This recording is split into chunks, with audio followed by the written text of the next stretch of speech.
وہی ہوا جس کا ڈر تھا، سب اچھا نہیں ہے، کیونکہ اس وقت میاں نواز شریف اور اسٹیبلشمنٹ ایک پیج پہ نہیں ہے بلکہ آمنے سامنے ہیں۔ اس کے ساتھ ساتھ اعظم خان کے بعد ایک اور خان عمران خان کے لیے مصیبت بن رہا ہے۔ تحریک انصاف کے ایک اہم رہنما کو اشتہاری قرار دے دیا گیا ہے۔ بسم اللہ الرحمن الرحیم، السلام علیکم، میں ہوں شکیل ملک۔ وہی ہوا جس کا ڈر تھا، سب اچھا نہیں ہے، کیونکہ اس وقت میاں نواز شریف اور اسٹیبلشمنٹ ایک پیج پہ نہیں ہے بلکہ آمنے سامنے ہیں۔ اس کے ساتھ ساتھ اعظم خان کے بعد ایک اور خان عمران خان کے لیے مصیبت بن رہا ہے،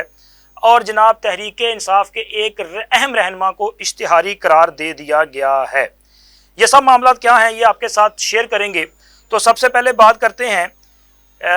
اسی معاملے پہ جو اختلاف ہے، یعنی کہ اسٹیبلشمنٹ اور مسلم لیگ نون کے مابین اس وقت جو پھڈا ہے نگران سیٹ اپ پر، نگران حکومت کی مدت پر، نگران وزیر اعظم کون ہوگا، نگران کابینہ میں کون کون ہوگا، کس کو کتنا شیئر ملے گا،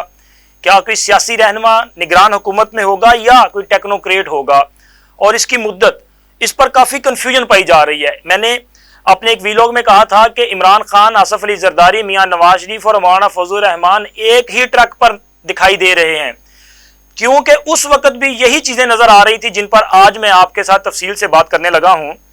کیونکہ الیکشن کے معاملے پہ جب عمران خان الیکشن مانگ رہے تھے تو ان کے جو مخالفین ہیں وہ کوئی اور سٹانس لے کے بیٹھے ہوئے تھے۔ ان کا موقف تھا کہ 2 صوبوں میں اگر الیکشن کرا دیا جائے تو اس کے ساتھ بعد میں پورے ملک میں ہونے والا الیکشن جو ہے وہ متنازع ہو جائے گا، لہٰذا پورے ملک میں ایک ہی ساتھ الیکشن ہونا چاہیے۔ اب چلیں وہ وقت بھی آ گیا کہ پورے ملک میں ایک ساتھ الیکشن ہوگا، لیکن اب ان کو بھی نظر نہیں آ رہا، یعنی کہ پی ڈی ایم کو بھی نظر نہیں آ رہا کہ الیکشن ہو رہا ہے۔ یہ ہے پھڈا۔ اسی وجہ سے اسحاق ڈار کا نام جو ہے وہ مارکیٹ میں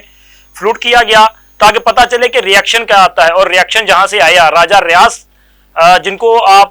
ڈمی قسم کا اپوزیشن لیڈر کہہ سکتے ہیں، نام نہاد اپوزیشن لیڈر ہے اور ان کی حیثیت شاید کوئی بھی نہیں ہے، وہ بھی اس پر اعتراض کر رہے ہیں۔ پیپلز پارٹی اعتراض کر رہی ہے، جے یو آئی اعتراض کر رہی ہے، اور راجہ ریاض نے جو اعتراض کیا نا، میرا خیال ہے کہ وہ بڑے گھر والوں کی ترجمانی کرتے ہوئے انہوں نے اعتراض کیا ہے۔ اور میاں نواز شریف چاہتے ہیں کہ ان کا بندہ، یعنی کہ مسلم لیگ نون کا بندہ جو ہے وہ نگران سیٹ اپ میں ہو۔ اگر نگران سیٹ اپ کی مدت طویل ہوتی ہے تو تب بھی مسلم لیگ نون اس سیٹ اپ کا حصہ رہے اور اختیارات ان کے پاس رہیں، جبکہ اسٹیبلشمنٹ شاید کچھ اور چاہتی ہے۔ نگران وزیر اعظم کے لیے اسٹیبلشمنٹ کی خواہش کوئی اور ہے جس کے ہاتھ میں معاملات جو ہے وہ جائیں گے، لیکن دونوں طرف سے ایک موقف پہ دونوں متحد نظر آ رہے ہیں، اور وہ ہے آئی ایم ایف کا پروگرام معیشت کی بحالی۔ چونکہ مسلم لیگ نون اسحاق ڈار کو اس لیے چاہتی ہے کہ آئی ایم ایف کا پروگرام کنٹینیو کرے اور ہم اس پروگرام کو کامیابی سے کمپلیٹ کر سکیں۔ ہماری اسٹیبلشمنٹ بھی اس بات پہ کمیٹڈ نظر آ رہی ہے کہ معیشت کو ہم نے 1 سال کے اندر اپنے اس کے پاؤں پہ کھڑا کرنا ہے، اور اس کے لیے ظاہر ہے کوئی معیشت دان، کوئی ٹیکنوکریٹ، اسی کی چوائس کی جائے گی نا، وہی چوز کیا جائے گا کہ یہ آئے۔ تو یہاں پہ صرف ہے، لیکن اب معاملہ یہ ہے کہ اسحاق ڈار نہیں تو کوئی اور ہوگا، اور اسی معاملے پہ میاں نواز شریف کا پھڈا ہے، یعنی کہ میاں نواز شریف چاہتے ہیں کہ وہ اس نگران سیٹ اپ کی مدت ایک محدود مدت ہو، یعنی کہ 3 ماہ کا مطلب 3 ماہ میں الیکشن کروا دیے جائیں، لیکن جناب الیکشن ہوتے ہوئے دکھائی نہیں دے رہے۔ راجہ ریاض نے جو بات کی ہے نا کہ پہلے معیشت کڑی کرے، وزیر اعظم ٹیکنوکریٹ ہونا چاہیے، لیکن اسحاق ڈار نہیں، اور معیشت کو بحال کرنے کے لیے اگر 10 سال بھی لگتے ہیں تو لگا دیے جائیں، تو اس کا مطلب ہے کہ جناب یہ 9 سال 10 سال 12 سال کے لیے جو آتے ہیں نا، یہ ان کی ترجمانی کر رہے ہیں، اور یہ ہے ان کا پھڈا آپس میں۔ اور اب بات کرتے ہیں اعظم خان کے بعد ایک اور خان، اور اس کے ساتھ ہی وہ جو تحریک انصاف کے ایک رہنما کو اشتہاری قرار دے دیا گیا ہے۔ تحریک انصاف کے ایک جناب بڑے دبنگ لیڈر ہوا کرتے تھے جو روزانہ ایک دن میں 2 3 مرتبہ پریس کانفرنس بھی فرمایا کرتے تھے، اور ماشاءاللہ ان کو اگر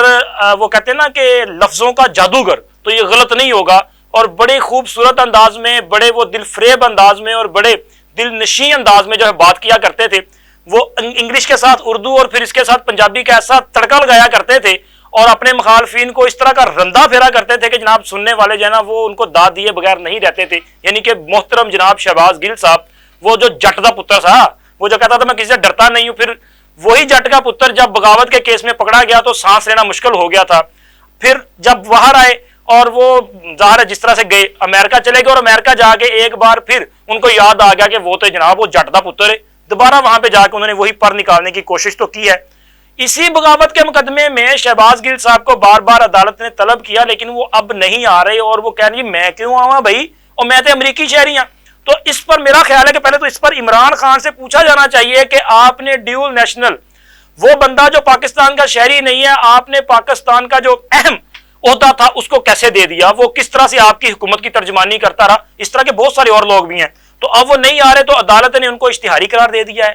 ان کی جائیداد اب وہ جو ضبطی ہے وہ کی جائے گی، لیکن کتنی کی جائیداد یہاں پہ ہوگی؟ ظاہر ہے یہ ان کی اہلیہ کا بھی اسکینڈل ہے، وہ بھی پاکستان میں فراڈ کر کے باہر گئی تھی، پیسہ پاکستان کا لگا اور وہاں پہ جو ہے وہ پی ایچ ڈی کرنے کی، اور پھر اس کے بعد وہیں کی ہو گئی، واپس ہی نہیں آئی، ابھی تک ان کا کیس بھی پینڈنگ ہے۔ تو یہ صاحب بھی وہاں پہ گئے ہیں، اب ان کی جائیداد جو ہے یہ ضبط کرنے کے حوالے سے کاروائی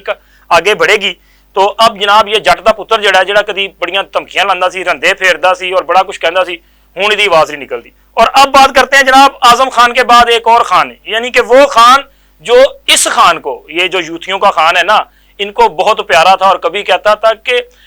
یہ میری فیملی ہے، حالانکہ وہ فیملی نہیں ہے، لیکن کہتا تھا فیملی ہے، فیملی اس لیے کہ جناب پیسے دا مفاد سی نا، پیسہ جڑا ہوا تھا، پیسہ آ رہا تھا۔ اور اس خان کا نام ہے فرا خان،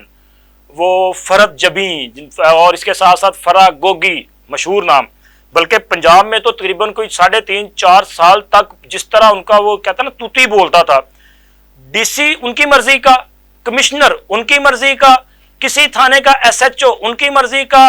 ڈی پی او ان کی مرضی کا، ڈی سی او ان کی مرضی کا، یعنی کہ جناب سب کچھ وہ فائنل کرتی تھی، اور فائنل ایسے نہیں ہوتا تھا، فائنل ہوتا تھا پیسے کے ساتھ۔ اور یہ تو اب ماشاءاللہ سارا کچھ سامنے آ چکا کہ یہ جو اہم عہدے تھے یہ کتنے کتنے کروڑ میں جو ہے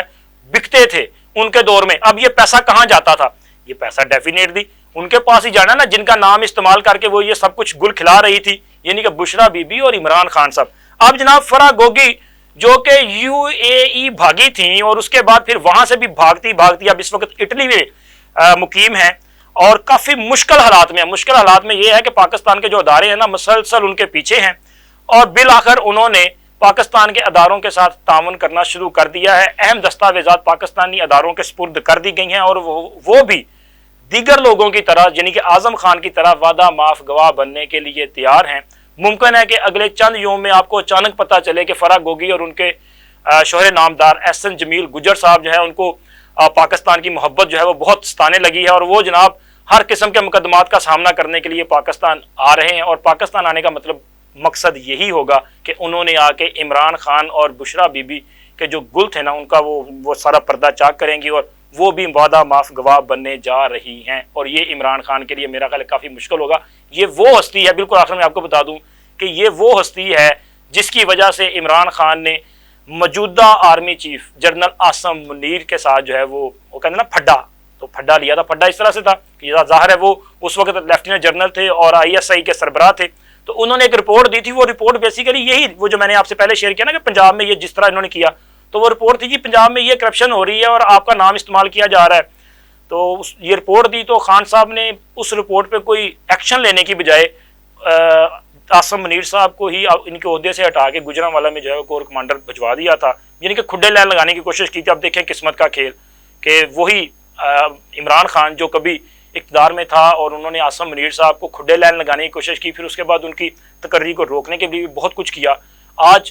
وہ عاصم منیر جو ہیں وہ پاک فوج کے سربراہ ہیں، آرمی چیف ہیں، وہ پاکستان کے جو بلکہ پاکستانی دنیا کے جو طاقتور لوگ ہیں ان میں ان کا نام جو ہے وہ شامل ہے۔ اور عمران خان وہ جو قصہ پرینہ بننے جا رہے ہیں، جو آج نااہلی کی تلوار ان پہ لٹک رہی، جس وقت میں یہ ویلوگ ریکارڈ کر رہا ہوں تو ان کا کیس جو ہے وہ توشہ خانہ کا کیس، ممکن ہے کہ آج اس کا فیصلہ کسی وقت بھی آ جائے، اور اگر سپریم کورٹ نے اپنی چھتر چھایا میں عمران خان کو نہ لیا تو پھر عمران خان آج جو ہے 100% امکان ہے کہ عمران خان آج شام تک نااہل ہو جائیں گے۔ ملتے ہیں اگلے ویلوگ میں ایک نئی انفارمیشن کے ساتھ۔ اللہ حافظ۔